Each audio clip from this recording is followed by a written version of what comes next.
starting off with the Monitor Farm, when Claire told me she was applying for the Monitor Farm project, as a non-farmer, I just thought, well, that doesn't have anything to do with me. And it was quite an unusual situation, as she said, because I rented the customer facing the coffee shop, the farm shop, and that's what I did. So I had no knowledge of farming. But very quickly, what happened was these experts and really experienced people started coming into the coffee shop, and really from what is in the middle of nowhere, in a really rural coffee shop that Claire's mum started all those years ago, there was a real spotlight on business. And at that point, I just ran a coffee shop. I didn't actually think of it as an agri-tourism business, because I'd never heard that term before. So when Caroline and our team came in, the scrutiny was very much on what we were doing, strategy, where we were going, and what we wanted out of the business. And for me, that made me look at where my role was within that, because ultimately, at some point, the family would want to take that back over as a generational business. And I had started in a wee bothy on the farm. I put a production kitchen in, and I'd won this world championship making jam, because we were making it for the coffee shop. And I started a wee brand called the Jam Bothy, and that was fine, and I was just doing it as a single mum at that point, in a little bothy in the middle of Glenila. And these experienced people, which are experienced not only in their what they did as a job, but they also had this vision out with rural Glenila, and probably opened up my eyes and confidence into something that could actually be something, as opposed to just me ticking along in the coffee shop in the Glen. So one of the byproducts of making lots of jam was I had fruit and juice left over, which was a byproduct. And my mum had said, well, why don't you add it to gin? Now this is before the gin boom started. And I started doing that. And as the Monitor Farm progressed, and there are meetings that these professionals and really want the best for you, I would stress that the people that come into your business are genuinely there because they want you to succeed, or they want you to make life better, or they want to share the knowledge with other people. And we had folk coming down from, an hour and a half to 2 hours from Inverness to Glenila just to sit in on these meetings, which was amazing. So the gin bothy had started to be created, and gradually, with the experts of lawyers, you've got some of the best lawyers within the Monitor Farm group. You've got experience coming in from Scottish Enterprise, which, let's face it, as a rural producer, you don't tend to meet people like that on a month-to-month basis. And routes to market, and people that have an outside knowledge that really helped. So this little business, Gin Bothy, I started bottling, licensed, with good legal advice and good accountancy advice. We started selling out with the Glen. So I started at farmers markets. They gave me the belief probably that I could take it out of farmers markets. I started selling it in Glasgow, SECC, moved it down to the NECC, and actually the Highland Show. And this brand was beginning to be one that was standing up alongside your mass-produced products. So when you said dare to think differently, what if we'd never applied to the Monitor Farm? What if these people had never come? I would be quite happy ticking along, selling it in the farm shop, selling it in the farmers markets, and never actually putting my head up a little bit higher. We are Jam to Gin, is where we started, and we then, 2 years ago, moved premises because the little bothy in the Glen wasn't big enough for what I needed it to do.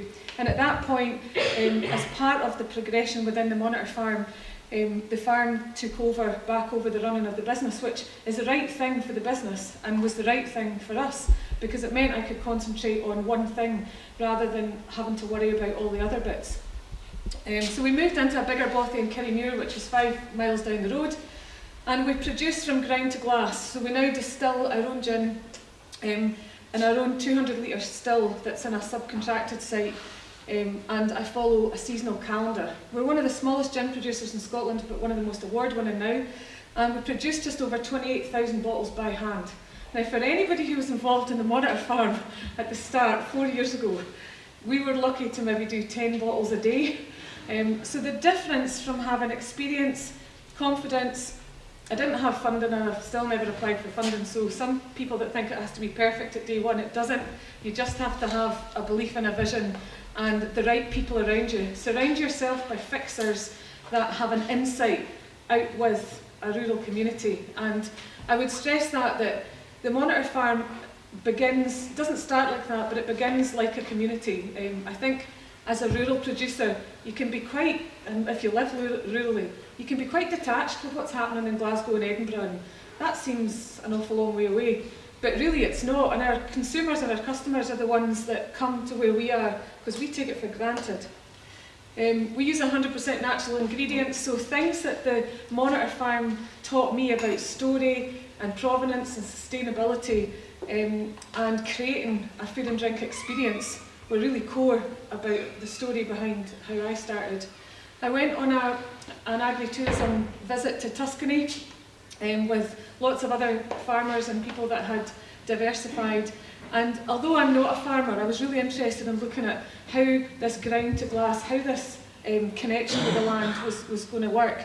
And it's there that, having gone on other agritourism, we went to cheesemakers, we went to loads of different producers, that this is a real thing. You know, I am amazed daily how many people want to come and see what I do, but you take it for granted that when you're doing what you do, that's just your day-to-day. We've been amazed, and I'll tell you about that in a minute. So we're contemporary meets tradition. We've now moved again, so we have a production facility in Kirriemuir, and we opened a visitor centre 16 weeks ago in Glamis, so still rural.